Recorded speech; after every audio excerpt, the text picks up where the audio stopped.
Hey everybody, Jeff Holt, V-Twin Visionary, here with a good friend of mine, Drew Huerta, Covina, California. Owns a company called Diamond Lane Cycles, DLC, which is kind of cool how that worked out. Um, we'll discuss that in a second. I've known Drew for how long now, man? I think it was 2014. Yeah, 2014. I met you. I was still deep in the hot bike days. Yep. Yep. And I mean, man, like you were kind of a wonder kid. You came out pretty hard. I mean, you're a wheelie kid. I mean, how did your whole wheeling thing start out? All right. So let's go to like 2013. Uh, Around then is when I had lost my father to cancer, and things kind of put me in a spindle. Like I had to really like nail down of what I wanted out of life. There was a few deaths like within that year on top of that really put things into focus, and I just couldn't picture myself doing anything else besides like riding across the country on a Harley. That was So, like dude. that was essentially what I wanted out of it. And I And know that your uncle kind of helped you along in your path after your dad passed away, and he was a biker. yep, So I mean, that's kind of cool. yeah, Getting the uncle to come in and help you and kind of light a fire underneath you to ride Harleys and kind of live this Harley lifestyle. yeah, yeah. Like my uncle was a push. Spending a lot of time at the SoCal swap meet, like that place builds character, Oh and yeah, you could put essentially a bike together from just month by month going away and picking at it, and I know we both have. yeah, and great things come out of that. A lot of born free bikes and a lot of like different builds come out of there, whether if it's a chopper or a performance bike. There's a lot of talent there, whether they're a vendor or they're just someone just kind of looking. So that's kind of what started it there. I got into a Sportster, started destroying that thing and realizing like it couldn't be ridden like a dirt bike, and as we most know, and a lot of things kind of like what you were saying just really just blew up for me really fast, Yeah. and met some good people along the way and learned a lot of lessons, and I got into my Dyna and built that up pretty much to be a show bike, but I also was wheeling it. Yeah. And I ran into you over at the Oh one yeah, of the the IAMS open house. IMS, yeah, That's open right. house, yep. And that was a pretty like life changing thing right there, because things kind of upshifted from there. Sure. I mean, and to see kind of your growth and who you've become after all these years. I mean, dude, it's been 10 years. Yeah, that's true. Like, and in this game, you pretty much figure out if you're into motorcycles as a lifer or you just kind of work your way out of it. Yeah, And I think, we know where I'm at and I know where you're at. So, I mean, it seems, like through the thrashing of, you kind of came up the way a lot of kids are coming up now. Uh, Dirt bike, Sportster, Dyna. I mean, now you have M8s, you have, baggers now. You've had baggers, you've had some really cool bikes. Um, for me, it's always with your style. You're a kid that grew up in LA, you're obviously Hispanic, so the culture, the stuff that you've done with your builds has been really cool. And I've seen the evolution of your builds, and they've always had, a lowrider car or, the East LA feel. And, I think you're one of the few people who do it where the bike is not a Vikla or some crazy road king and it looks like somebody that grew up where you did build a bike, not a facsimile of that, which we see a lot of. A lot of people think, we can put, chrome and engraving and panel paint and lace and big apes and it makes it a cool bike and it makes it Chicano style and it makes it Vikla style. But, there's a lot of dudes doing wheelies and a lot of dudes doing really cool stuff. But I think you've been able to bridge the gap with the bikes that you build, and there's been a succession. Yeah, you've done a super rad cop bike, and yeah, you've done like I said before, that the dyno was crazy. So I mean, but yet, you're gold plated, engraved Softail. That bike's nuts. Yeah. you know. I can't wait to see what you're doing with the Road King that you got, a 24 Road King. I mean, but for you, like, what do you draw your inspiration from? I think it's just about like digging deep. Like you got to know who yourself are, like to the core. Like you're from your earliest childhood memories to like what you're doing now. It all has like any of those bikes. I dug deep. Like it all was inspiration from family members or the things I saw when I was younger. I tried to never lose of like who I was, Yeah, and whether people will say is this that's who you are or not, like that's their opinion, that's stuff, but you got to know down to the core who you are. And I feel like being or surrounded in the stuff that I wanted to showcase that to the world. I felt it's very unique. I always tell everyone I don't really fit into like any kind of real category. I'm not like I best description of me into like food would be like a Cali burrito. It's I like love that. a carne asada burrito with French fries in Yeah, it. dude. To me, it's like Well, I that's where we grew up. yeah, And exactly. that's the allure of being from LA and Orange County, SoCal in general, even from San Diego all the way up. And I think that kind of, there's that surf skate, BMX culture with lowrider culture and people, kids from the streets, graffiti culture and things like that. And then these kids saw these gnarly biker dudes like your uncle and other older dudes on bikes, and we're like, wow, man. And then you just have this whole new flavor. It's not new anymore, but like, 15, 20 years ago, when you'd see a Vikla or you'd see a crazy panel painted car or bike or trike or anything, like, you knew that dude knew what was up.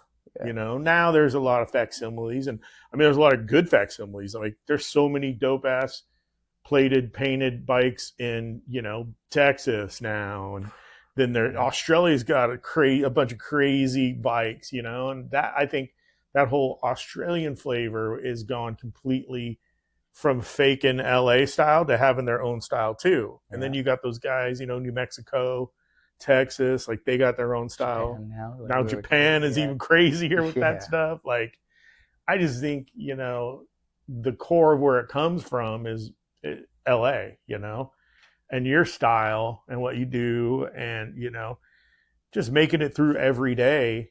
And you're not a rich kid. You're not, you work your ass off for what you get, and it was really cool to see you just be a kid that worked in your family business and rode motorcycles. We hung out. We've ridden a lot of motorcycles together. Seeing you all over the country promoting your bikes and now your brands, things like that. And for me, that just shows how true you are to yourself and to the business of motorcycles. And it's a hard thing to pin down, like why we love these motorcycles so much. They're not the best, they're not the lightest, they're not the fastest, they're not anything, but you can pour your heart and soul into these bikes and make them exactly what you want. Like, if somebody didn't see you but saw your bike, they get a glimpse into who you are. Yeah. I think that's one of the beautiful things about Harley in general, as a brand, as we take that on, is, well, going back just a little bit, is I always want to make sure I respect tradition. Stuff that came way before me that set the tone. Like that's something that I always try to either bring back out or respect and not cross the line of, and still balance it with the utmost respect. Viklas are Viklas, and I'll never take away from anything there, but I want to build on something maybe better, performance wise. Yeah, and maybe you take the good out of here and the good out of there, and you make an ultimate machine. But I think going back to Harley being a super customizable brand, it is like a look into your persona, and we all have a contribution as we build our motorcycles for shows. Going back, I was building my bike to go to one of Jeff's shows, and from that, I got, an award. From there, I was able to do something with that award to contribute towards a friend's, funeral. And to me, that was an opening gate to like, man, like this industry is like endless. I was adopted like a little brother by all these like people, and I was super gracious because I lost a significant person in my life that Yeah. was um, kind of like the pathfinder, and now I had to create my own destiny, my own kind of path. And this seemed like this was the right direction that was giving me hints to go there. And from there, I've always was like, okay, like, what's my contribution towards it? And, Jeff's been a help of it. There's been a lot of people who have helped me along the way. Oh And yeah. to say, oh, I'm self-made or did it on my own, like, no, there's a lot of helping hands that came into play. Oh, of course, man. I worked with the Espinosa guys. Those guys are phenomenal The people. best, Yeah, man. good family ethics and just great people. And they took me in like a little brother. And they really believed in me and were like, hey man, you should start Diamond Lane. And I didn't even have the name Diamond Lane or like the whole Right. concept of it yet. But Eric had pushed me along the way and was like, hey, you should really do the deal, like the Diamond Lane stuff, all the stuff that you're doing, and run with it too, and that was like, all right, well, I'm gonna do it to be as a support to the people that have like helped me along the way. So Right. that's kind of how Diamond Lane came about as well. I just think it's cool because, to watch the growth of Diamond Lane and how you didn't want to do what everybody else was doing. Like nothing you do is what anybody else does. I mean, yeah, there's fasteners and yeah, there's this and yeah, there's that. But like, to see the brand that was, originally, I still have the original t-shirts and hats, you know what I mean? And that was all you were slanging. And then you kind of found your way through, I think, trial and error of trying to buy parts for your bike, for your build bikes and all your show stuff and build customer bikes. I know you got a few customers here and there you build bikes for, you have for a while. And to see kind of like, well, I don't like the parts that I'm getting from so and so, or the parts that I'm trying to get made, or here or that. So how did kind of Diamond Lane grow that way? So I within the lines of growth of winning shows, there was, I started getting more attention for the bikes. I wanted to upgrade the bikes in a level of like, I just always had this vision for these crazy bikes that were maybe not like doable or possible. It Right. seemed like, and from the color schemes to like the mechanics of it to like, all right, well, how am I going to pay for all that too? Right. That's the biggest That's thing. always the biggest thing. So I worked at a suit spot, and I hate to jump in back and forth, but like, I worked at a suit spot and I hated it. I had to wear a suit every single day, but like, it built character for me because the guys that worked there were like real snobby about what I wore. If it matched this, if it was wrinkled, they would clown me if I had something cheap on or something like, well, not necessarily cheap, but just it just looked raggedy. And Right. and I learned that as a young male going into, and like, not tying my tie right or whatever, not creasing, my pants and things like that. It's, you catch it real quick. But I learned how to play with like different colors, different occasions, different like customers that came in. Okay, I'm going to court. Hey, I'm actually, I'm a boss. I'm hiring this person on, blah blah blah blah, or whatever the Getting occasion married. is, getting married. Yeah, yeah, yeah. It's all these different occasions, but you had to match up like the different like personas with what they were wearing. Yeah. And so I do that with the motorcycles.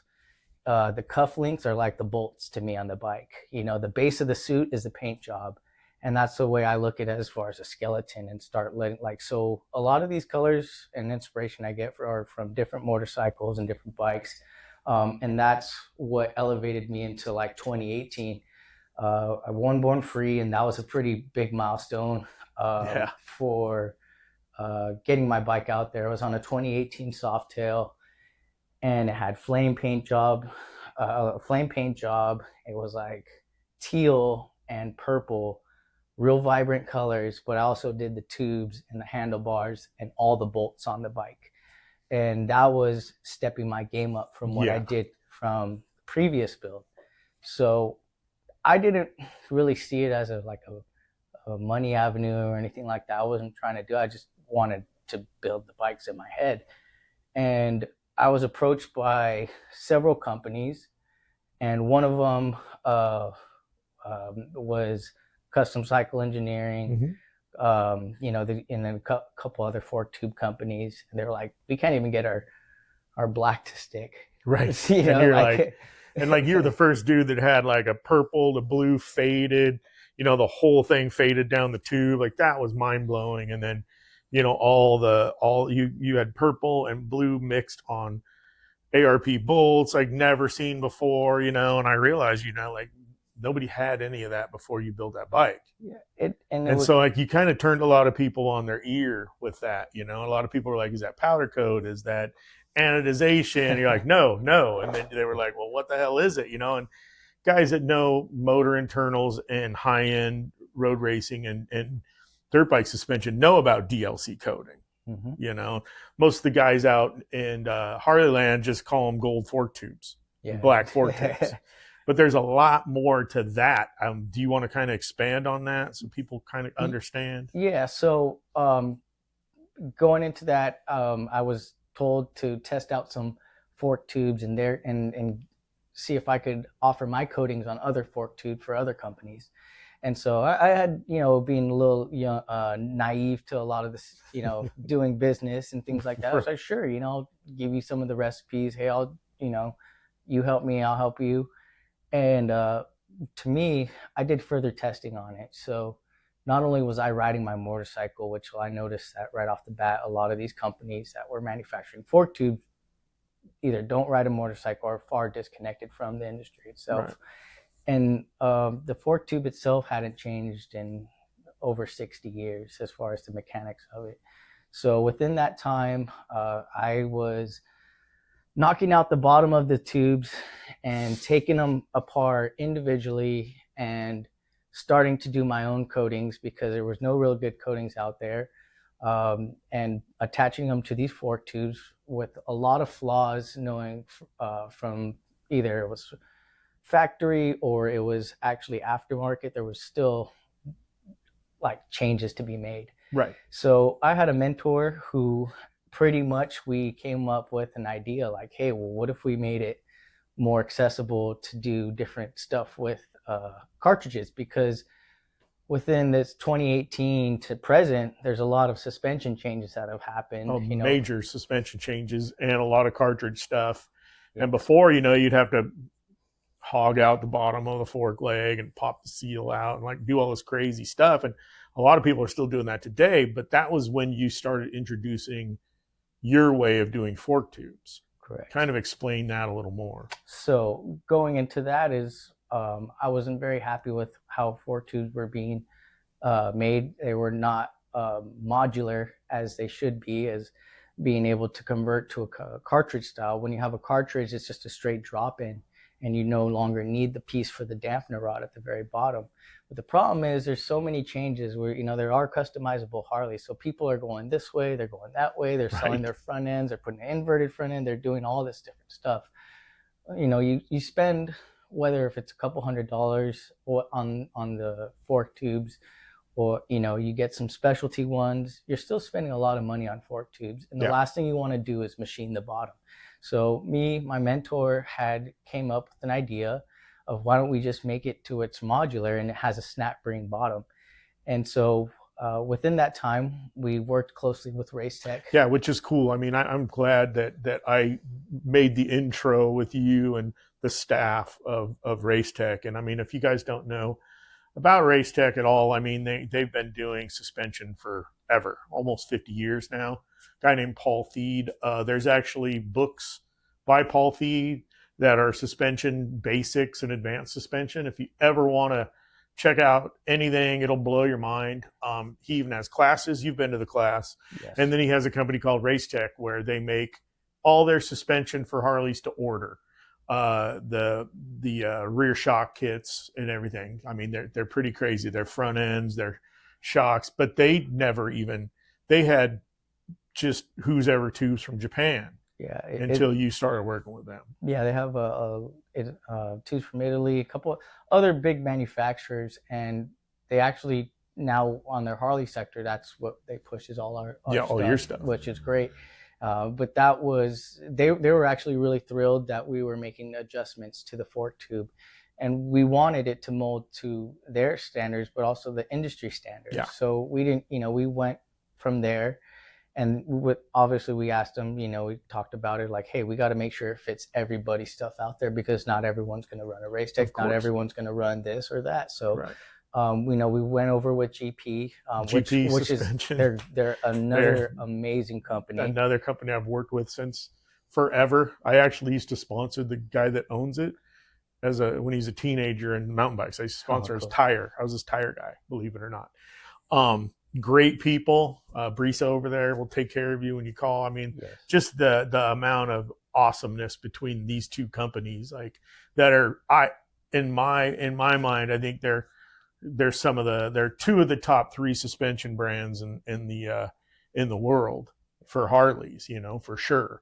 And I think that, a lot of people are kind of awestruck with gold shocks and gold this and gold that. And they just want that on their bike because everybody else does. But then there's a whole legion of people like you and myself who want something that performs, that looks just as good as it performs, that's made in the US. That is, I think there's really cool stuff. And it's funny because California has probably the top 3 suspension manufacturers. Yeah. Wow. With American suspension as well. Like those, you have to go to school to figure out when you get parts from those guys on how well the stuff works. Yep. And there's Russ Wernimont too. There's 4 people doing great suspension in California. Yeah. And it's pretty crazy, but nobody was doing tubes. Yep. And you would have to, the horror stories of people buying black tubes for a substantial amount of money and then screwing them up when they are making them work for cartridges. Mm-hmm. And then to see that you had the foresight to get raw material into your shop, cut them up, proper lengths, thread them, deburr them, polish them, score them, like however you do it to make these tubes the butteriest ever is pretty crazy.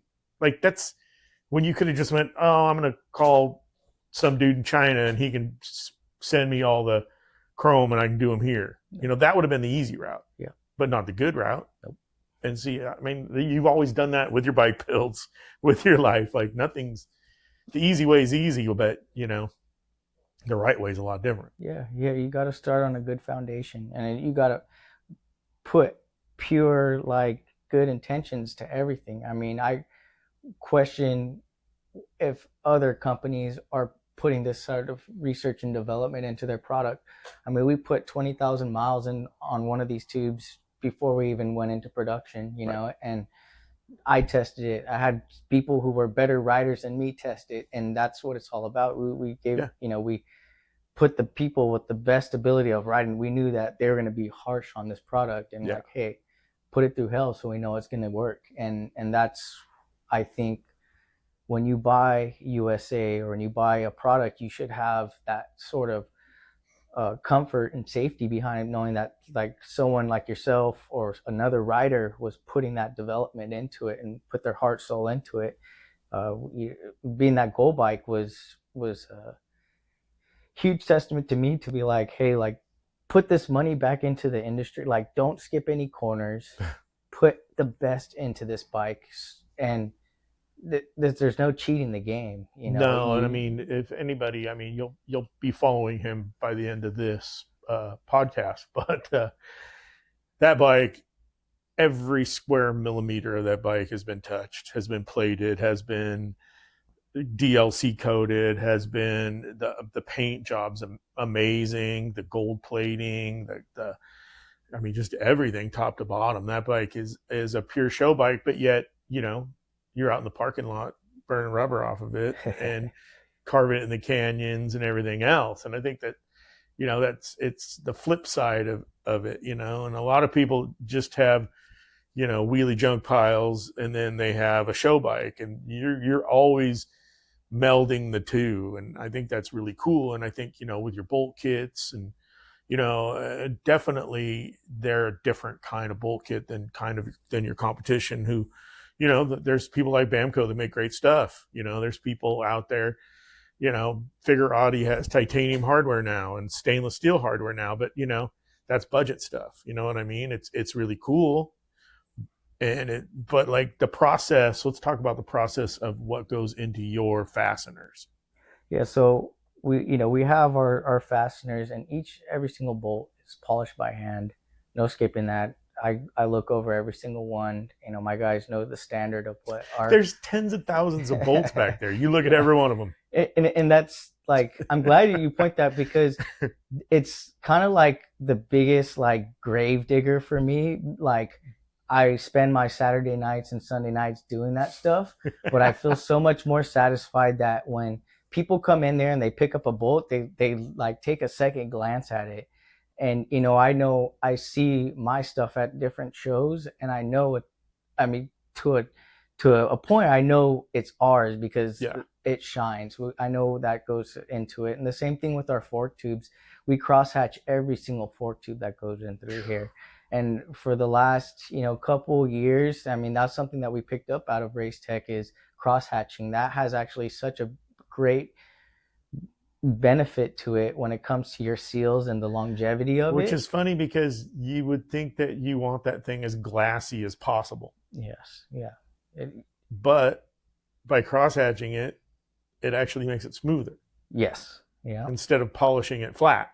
Exactly. Yeah. That process always trips me out. And what it does is it traps oil in those lines that you're cross hatching. And when you have that seal, and we've gone through it, several times, you could feel it right off the bat, how your finger just glides across it. And that's what you want when you're going through, a bumpy road or whatever. You don't want any sticky points. No, you want zero stiction, as they call it. Yes, exactly. And I know a lot of companies that are just, why do you do that? That costs a lot of time and labor. Yeah. Why would you do it? And it's all in the foundation of what you put into it. If you're putting good into something, it's like, it's just like someone singing while they're cooking. That there's love going into it. Yeah, I mean, that's your love. You know what I'm Exactly. saying, man? And it just seems like the product line keeps growing and growing. Like I'm sure you're like me and a lot of guys and a lot of dudes that own businesses. You just sit there and stare at the bike. And stare at the bike and stare at the bike, walk around the bike. You get a stock bike in here, like you have the white Road Glide, and you just stare at it. And I mean, your new axle kit's really cool. I really like that a lot. It's got a different flavor than anybody else's axles. Yet again, with the continuing thing about you and your product line is you want to be your thing. You know what I mean? It's got to be your deal, not that's the way you live your life, bro. Like, I'm one of one. I appreciate you see it that way, but like the diamond lane is exactly how that name came about. Is like kind of staying in our lane. And you see that when you're in California and you're cruising down the fast lane. They call it the diamond lane. It says it right there: stay in your lane, and you don't cross over. You're going. I love that analogy. We go fast as hell. We live a fast life, right? And typically when we get on there, we know with our intention, we're going to jump in this lane. We're going to go as fast as we can. Yeah. And then we need to get right out, but we're not crossing over. We're not, worried about the next person. We're just locked in. You're locked in. And that's kind of what the diamond lane is implicated into the industry. Is like, hey, it's a fast life. It's the diamond lane, and we do try to be rare, and we try to just stick to our stuff and not worry about what the next people are doing. Because if not, you're going to be in a repetitive cycle. So it's like, okay, well, it's like, what could we bring to the table that's cool?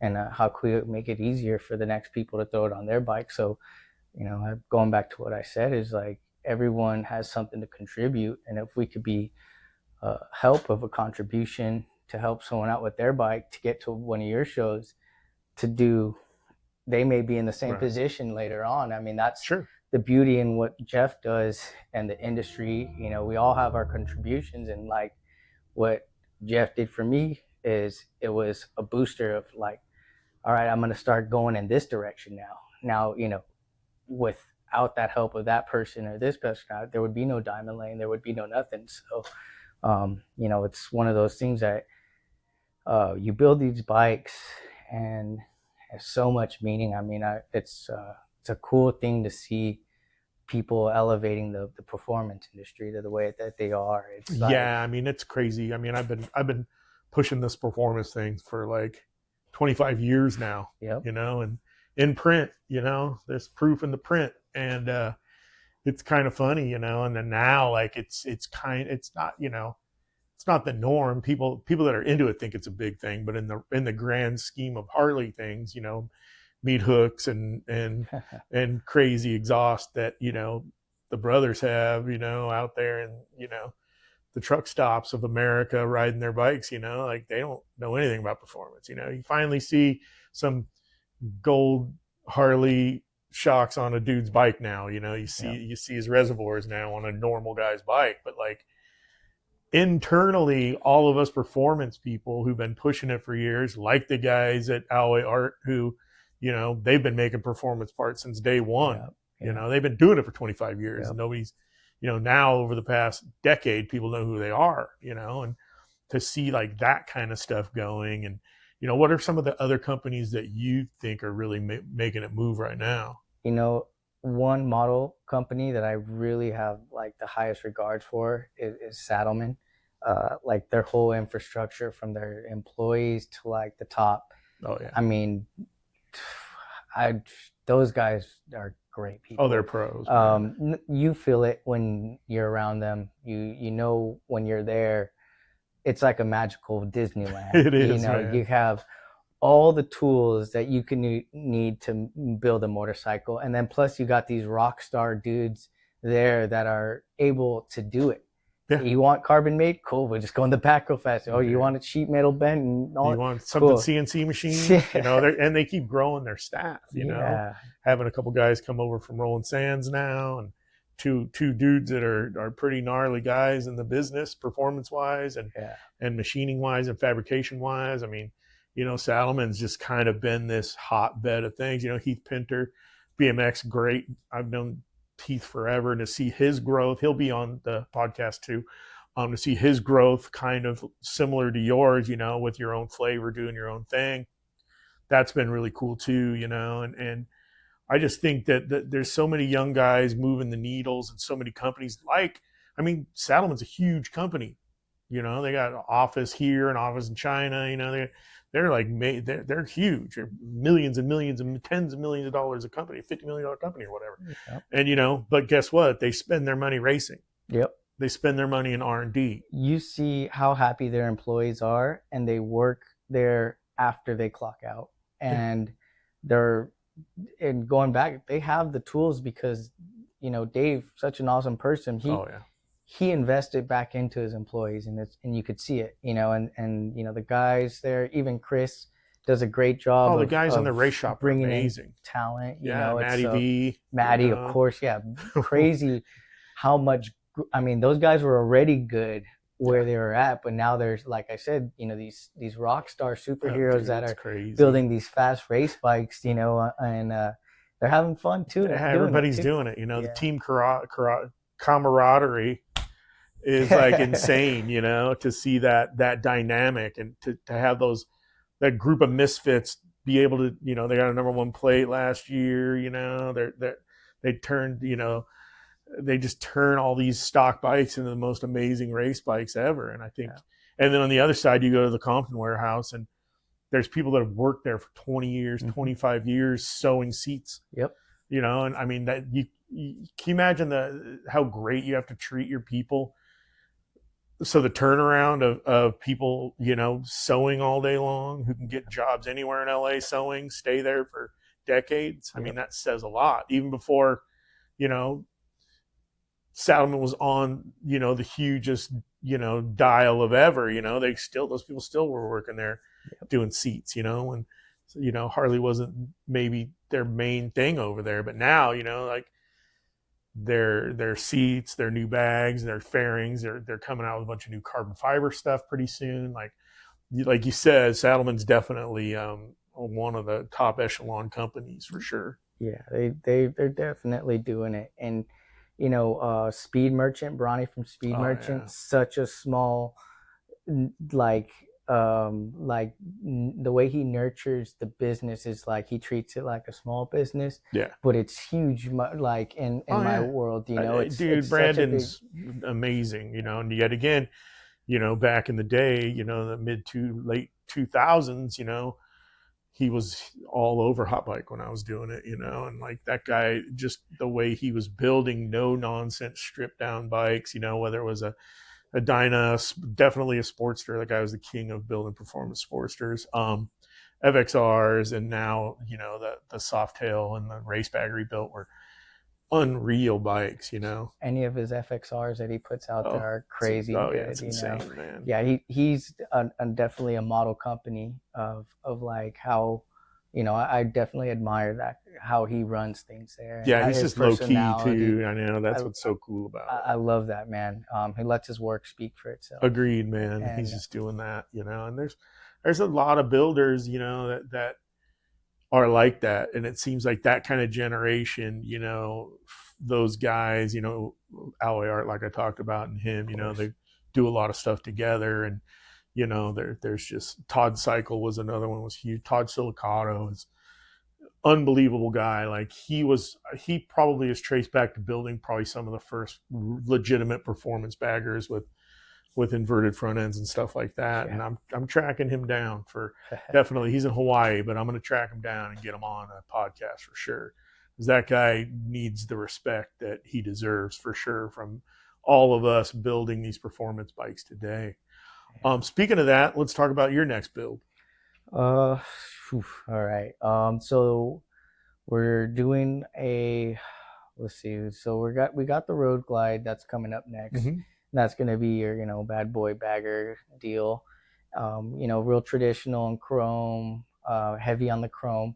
So we're gonna make it more off of a CVO baseline, but instead of being super racy, we're gonna do our diamond lane thing and keep it a lot of Keep chrome. it street. Yeah, lots of exactly, keep it street. Chrome wheels, polished rotors, chrome inverted front end. And then we're gonna throw something more like traditional flames on it, and some. Cool. We're gonna make it our deal on there. That's gonna be our first road glide, my first road glide challenge. So I'm having some visual blocks, but I think it always starts coming together when I get towards the end. I have some other. I have a customer's bike that we're doing that, which is it's pretty cool. The concept behind that one, which I'm The excited. FXR, right? Yeah, Yeah, tell us exactly. about that. So I've always tried to put a theme to some of the bikes that I'm doing. Like McDonald's and M&M's. Exactly. Oh wait, no, sorry. Yeah. So I'm gonna be doing like an FXR deal, but to me, I wanted something really classy. I know that there's enough chromed out FXRs. I'm sure there's a gold FXR out there. And what I wanted to do is, I've like going through different, like I've always liked luxury items and things like that. It's just more to necessarily look at. And when I go through like Vegas or whatever, I like browsing through the hallways. I can't afford any of that stuff, but I like browsing through it. And Right. I think we all kind of taken a look at the Rolex, section, and we're yeah. like, oh, look at that, I've always had respect for the Rolex, and it being an enthusiast type of purchase, and the same thing as like an FXR. So the concept between it is like, how could I blend an Rolex Submariner, which has been one of my favorites that I've seen is like a green face Submariner with the two-tone bezel, right? And having the heavy like polished chrome look and a little bit of a gold accent. So I'm trying to mix the two. So I have an FXR, and we're going to do heavy chrome on it. It's going to have a lot of cool one-off stuff that we do, and it's going to have gold hints on it. Nice. And so we're going to try to base it off of the watch. We're going to be doing like the derby covers. We're gonna Hmm. put Harley-Davidson with the Rolex crown on there to Cool. paint that Little mashup. inside. Yeah, exactly. Yeah. So our goal is kind of to do what they did with the El Diablo ST Hmm. and put that into an FXR Rolex type I of love deal. that. That's So some maniacal thinking behind that, you know. And I think that I did see the paint scheme on it, and it's pretty insane already. I mean, what's the future for Diamond Lane? What's the future for you personally? uh, I want to keep doing this stuff. I have some big builds in my head. I just want to. They take time. All great things take time. My Sure. last one took me 4 years, and now I'm trying to think how am I going to raise the bar from there. Right. So hopefully it doesn't take 8 years, but I'm trying to mold something together. I have an FXR chopper that's my buddy Ethan is helping me out with. Hmm. He built that frame. Pretty much, it's pretty much a frame up build. It was an 82 FXR. We sliced it in half and put two up, two out on a Nice. neck, round Yep. tubing, and we're doing a Performance chopper, baby. performance chopper. Yeah, Yes. so 100 cubic inch billet, Speed and Science, Hmm. set up Yeah. there. We're doing a Baker transmission.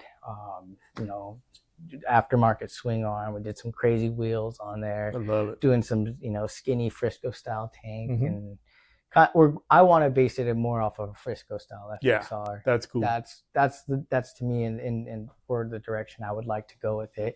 So between those, I've kind of got the FXR fever right A now. lot of people do.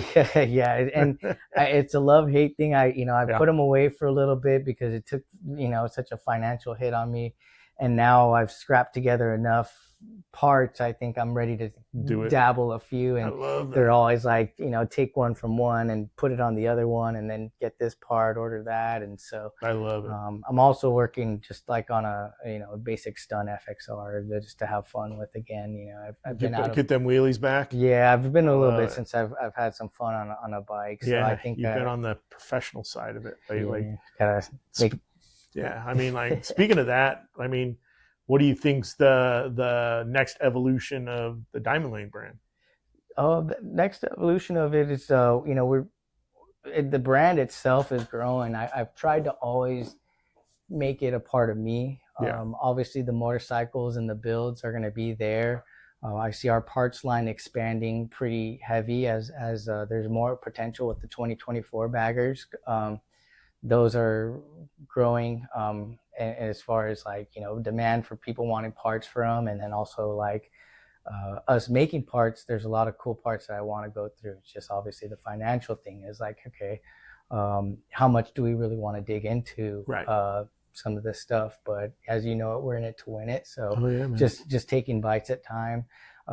We've always done kind of our custom things with the coatings, which is great. We've done it on BMX bikes, we've done it on firearms, we've done it on restaurant equipment, and we're the expansion of that is cool. I've always wanted to kind of create a Diamond Lane world, right? Yeah. It's just cool stuff. That coatings forever. Yeah, doing just like coating, coated on this or that, and just kind of dress up, the world's, your canvas. Yeah, so, man, for sure, dude. That's what I see for Diamond Lane. We're going to be pushing heavy on the shows. We're going to be pushing as much as we can on the whether if it's on the track or the road or whatever. We're in it to win it. So I love it, man. We're not going anywhere. Good, dude. Well, thanks for being on this, man. Thank you, man. I love you, dude. And I just from being a wheelie stunt kid to where you are now, man, you should be very, very proud of yourself. Thank you, Jeff. You've been a huge contribution towards that, and I really appreciate that. And if anybody's like going through anything I did, just know that you should definitely follow your heart and go in the direction that you want to go, and good things will always definitely come always, man. That's the truth. I mean, I did it. Yeah, you did it. I mean, it's a testimony. Proof's in the pudding. This thing wouldn't be anything if it wasn't for my crazy brain and a bunch of friends helping me out. Yeah, yeah, and it's a huge testament of how far it's gone, and it's never easy, Nah, man. So Life ain't easy, kids, yep. but it's sure fun.